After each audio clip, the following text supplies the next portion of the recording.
প্রচন্ড ঠান্ডা। ঠান্ডা মানে বন্ধুরা বলে বোঝানো যায় না যে নাসিকে কি পরিমাণে ঠান্ডা।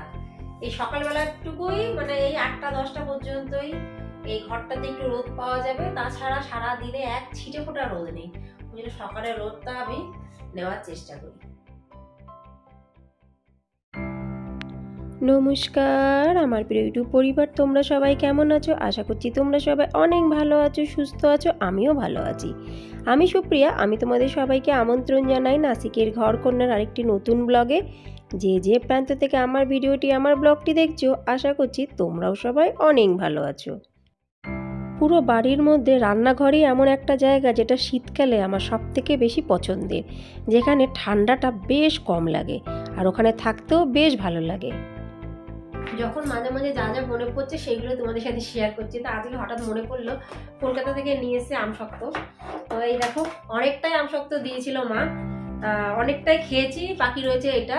তা এখন তো আপাতত আমশক্ত আমি খেতে পারবো না, তাই মা বলেছে যে এইগুলো ছোট ছোট করে পিস পিস করে কেটে একটু রোদে দিতে। রোদ তো নেই, আমি বললাম যে ঘরে তো রোদ নেই, বলে তুই বাইরে বারান্দায় দে, তাতেও হবে। তার সাথে সাথে আরেকটা জিনিসও নিয়ে এসেছি কলকাতার বেলা থেকে। আমি না, এটা আমার দুই মেয়ে পছন্দ করেছে। কি কি এনেছি দেখাচ্ছি।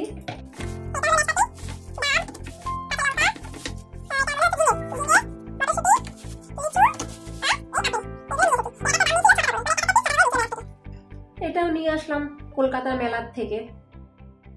এই সবজি ফলগুলো কবের থেকে ভাবছি রাখবো, কিন্তু আজকে তার সময় হলো। এইগুলোও রেখে দিলাম। এবার আমশক্তটা কোথায় নিয়ে যাব?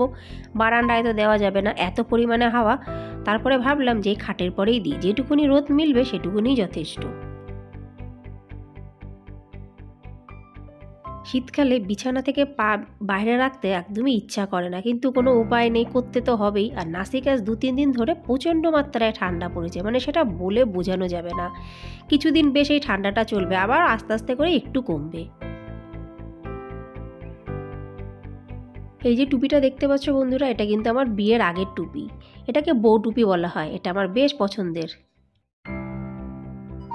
কালকে সন্ধেবেলা একটা গেস্ট এসেছিল, মানে কর্তা গিন্নি আর 2 ছেলে মেয়ে নিয়ে। তাহলে বুঝতেই পারছো, কেউ যদি আসে তাহলে একটু চা কফি না হলে হয় না। আর এই শীতের সময় চা কফি একটু ব্রেক মানে নাস্তা দিয়ে দিলাম, কিন্তু সেইগুলো না কালকে আর তোলা হয়নি। ওই জন্য ভাবলাম এখনই আগে সময়টা আছে, সুন্দর করে ভালো করে মোছামুছি করে তুলে রাখি, নাহলে এরপরে আর সেই সময় পাবো না এগুলো তুলতে। অনেক দিন মুগের ডাল খাওয়া হয়নি। মুগের ডালের ডাব্বা দেখতে গেলাম, ডাল নেই, কিন্তু সেদিনকে নিয়ে এসেছি, তাই ঝটপট গিয়ে সেই ডালটা নিয়ে এসে আগে ডাব্বাতে ঢাললাম, তারপরে বেশ ভালো করে আমি ঝেড়ে নিলাম। মুগ ডাল না ঝেড়ে আমি কিন্তু ইউজ করি না। মুগ ডাল অনেক সময় কাঁচাও করা যায়, ভাজাও করা যায়, কিন্তু আজ একটু অন্য রকমের করব। আজকে কাঁচা মুগ ডাল হালকা করে ভেজে রান্না করব। যদি একটু গ্যাস অম্বল হয় এতে, কিন্তু মাঝে মধ্যে খেলে কোনো অসুবিধা নেই। মুগ ডালটা হালকা করে আমি ভেজে নিয়েছি আর এখন রেখেছি ঠান্ডা হওয়ার জন্য। তার মধ্যে আমি ঝটপট বাসনগুলো তুলে নিই। এই বাসন তোলা আর জামা কাপড় ভাঁজ করা, এই দুটো কাজ যে আমার কাছে কি বিশাল বড় কাজ লাগে, মনে হয় যেন এই দুটো কাজ পাহাড়ের সমান। পাহাড়ে ওঠা যায়, কিন্তু এই দুটো কাজ করতে গেলে যেন আমার জীবন বেরিয়ে যায়। আজকে না বন্ধুরা ভাত একটা করব না, আজকে করব একটু রুটি। ওই জন্য ঝটপট বসে পড়লাম ভালো করে আটা মাখতে। কেন কি, যে সবজি ডালটা করব সেটার সাথে রুটিটা কিন্তু বেশ ভালো লাগে। আর তার সাথে সাথে বড় কথা হলো, কালকের একটু চিকেনও কিন্তু আছে। যদিও আমি চিকেনের সাথে রুটি ভালো খাই না, কিন্তু খেতে কিন্তু মন্দ লাগে না। প্রতিদিনকার মতো আজও খুব সুন্দর দুটো কমেন্টস তোমাদের সাথে আমি শেয়ার করব। প্রথম কমেন্টসটি লিখেছে ক্রিস কীর্তি মম। বোন লিখেছে, দিদিভাই তোমার জবাব নেই, তুমি এত এন্থু কোথা থেকে পাও? বোন, এগুলো এন্থু পেতে লাগে না। আমি সবসময় ভাবি যে আমি ঝটপট কাজ করি, আর এটা শুধু বিয়ের পরের কথা বলে না বোন, এটা না আমার স্বভাবটা একটু তাড়াহুড়ো করা, আর এটা আমার ছোটোবেলাকারই অভ্যাস। কোনো কিছু অভ্যাসে কিন্তু হট করে হয় না, সেটা মানে ভালো অভ্যাস হোক আর খারাপ অভ্যাস হোক, সেগুলো ছোটোবেলাকার কিছু অভ্যাস কিন্তু থেকে থাকে। ওই জন্য এই তাড়াহুড়ো করে সব কিছু ঝটপট করে করাটা, এটা বলতে পারো আমার বিয়ের আগেরই অভ্যাস।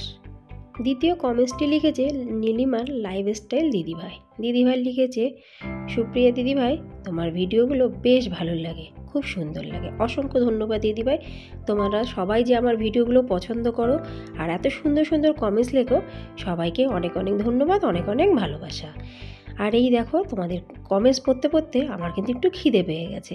ওই জন্য বাচ্চাদের টিফিনে যে বানিয়ে দিয়েছিলাম, মানে কর্তামশাই সেটা নিয়ে গেছিলো, সেই সবজি একটুখানি রেখে দিয়েছিলাম আমার জন্য। আর এই গরম গরম রুটি করলাম, একটা রুটি দিয়ে সবজি দিয়ে কিন্তু ঝটপট খেয়ে নিলাম। আমি কিন্তু খুব একটা সকালবেলায় জলখাবার খাই না, কিন্তু যাই হোক আজকে একটু খিদে পেয়েছে, ওই জন্য কিন্তু আমি খেয়ে নিলাম। আর খাওয়াটাও কিন্তু উচিত, সারাদিনে আমরা যাই খাই না কেন, সবথেকে বেশি গুরুত্বপূর্ণ সময় হলো সকালের জলখাবার। জানি সব কিছুই, কিন্তু ওই যে জ্ঞান পাপি, সেটাই হলো আমার অবস্থা। সকালের এই বাসি কাজ সারতে সারতেই বেশ খানিকটা সময় কিন্তু চলে যায়। এখন আমি রান্নাঘরে যাইনি, শুধু ভাবছি যাব যাব যাব, কিন্তু তারপরে ভাবছি আরে এইটা করে নিই, ওইটা করে নিই, সেইটা করে নিই, তারপরে যাচ্ছি। কিন্তু না, এবার ঘর ঝাড় দিয়ে যাওয়ার পরে ফাইনালি কিন্তু আমি চলে গেলাম রান্নাঘরে। ডালটা কিন্তু অনেকক্ষণ আগে সিদ্ধ বসিয়ে দিয়েছিলাম, ডালটা সিদ্ধ হয়ে গেছে। এখন ঝটপট করে ডালের মধ্যে দেবো যা যা, সেইগুলো একটু কাটাকুটি করে নিই। হয়েছিল ওই জন্য আজকে একদম সিম্পল বানাচ্ছি। মুগের ডাল, তার মধ্যে একটু মটরশুঁটি দেবো, ফুলকপি দেবো। মুগের ডালের মধ্যে এই শীতকালে যদি বিভিন্ন ধরনের সবজি দেওয়া যায়, খেতে কিন্তু দারুণ লাগে। বেশি না, এই কটা ফুলকপি নিলাম, আর এর মধ্যে 1 কিলো মটরশুঁটি নিয়ে যেতে। তাই এখন মটরশুঁটি বসে ছাড়ানোর মতন তত সময় নেই, যতটুকু লাগবে ততটুকু আমি এখন ছাড়িয়ে নেবো। আর দুপুরবেলায় অফ টাইমে মটরশুঁটিগুলো বসে বসে আরাম করে ছাড়াবো। আমার মাকে দেখতাম যে এই ডালের মধ্যে মূলো, ছিম, একটু আলু, একদম কচি কচি বেগুন, এইসব দিয়ে দিত, বেশ ভালো লাগতো খেতে। কিন্তু অত কিছু তো এখন আমার কাছে নেই, যেটুকুনি আছে সেইটুকুনি দিয়ে করছি। আর মার হাতের রান্না তুলনা কোনো সময় হয় না, সে আমার মা হোক আর যারই মা হোক না কেন, মাই হয়। আর তাদের হাতের রান্নার যে স্বাদ, সেটা আমরা হাজার চেষ্টা করলেও কিন্তু পারবো না। এই মুগের ডাল সবজি দিয়ে বানালে মনে হয় এর নামটাকে বলা হয় নবরত্ন ডাল। খুব আমি একটা জানি না, যদি তোমরা কেউ জেনে থাকো অবশ্যই কিন্তু আমাকে কমেন্টসে জানিও যে এই ডালটার আসল নাম কি। তার সাথে সাথে ভাজবো বেগুন ভাজা। বেগুনগুলো নিয়ে এসেছে কর্তামাজার বাজার থেকে, একদমই বাজে, একদম শক্ত বেগুন আর পুরো দানা ভরা, কিন্তু কিছু করার নেই, এনেছে যখন রান্না করতেই হবে। আর এই যে কালকের এইটুখানি চিকেন ছিল, সেটাকেও আমি সুন্দর করে গরম করে রাখছি।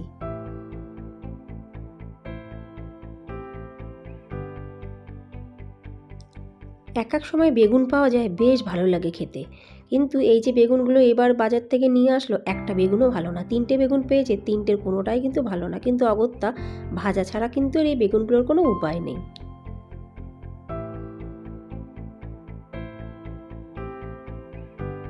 আমি আজ কি বানালাম সেটা তোমাদের সাথে একবার শেয়ার করে নিই, বলবে কমেন্টসে কেমন হয়েছে, আর কে কে কোনটা পছন্দ করে সেটাও কিন্তু জানিও। মুগের ডাল সবজি দিয়ে একটা মিক্স সবজি, কালকে চিকেন, সয়াবিন কষা করেছি, একদমই দেখো, একদমই ঝোল রাখিনি। আর তার সাথে হলো বেগুন ভাজা, আর কি লাগে। এটা হলো আজকের মেনু। দুটো জামাই অনেক দিন ধরে একটু সেলাই খুলে গেছিলো, এই যে করব গেতলের শিগগিরি করে হয়েই উঠছিল না। ভাবলাম আজকে হাতে অনেকটা সময় আছে, বসে বললাম জামা দুটো সেলাই করতে। আমারই জামা, এটা যদি অন্য কারোর হতো এতদিন কিন্তু আমার সেলাই করা হয়ে যেত, কিন্তু এই যে নিজের জিনিসগুলোই কিন্তু ফেলানো থাকে, কিন্তু আর না। ওই জন্য আমি ঝটপট করে ফেললাম, আমার দুটো জামাই সেলাই, ব্যাস এবার আমার শান্তি। বন্ধুরা, আমি প্রতিদিনই নিত্যদিনের নিত্য কাজ কিন্তু তোমাদের সাথে শেয়ার করি, আশা রাখি তোমাদের ভালো লাগবে। ভালো লাগলে কিন্তু অবশ্যই আমাকে কমেন্টসে জানিও। কেন কি একটা ভিডিও বানানো, সেটাকে এডিট করা, সেটা থাম্বনেল করা, সেটাকে ভালোভাবে প্রেজেন্ট করা, এর পেছনে কিন্তু প্রচুর পরিমাণে সময় দিতে হয়। যারা এই প্ল্যাটফর্মে কাজ করে তারা কিন্তু প্রত্যেকেই জানে। যদি আরও অন্য ধরনের ভিডিও দেখতে চাও, অবশ্যই কিন্তু আমাকে কমেন্টসে জানিও। যদি দেখানো সম্ভব হয়, আমি যদি করতে পারি, অবশ্যই কিন্তু তোমাদেরকে আমি দেখাবো।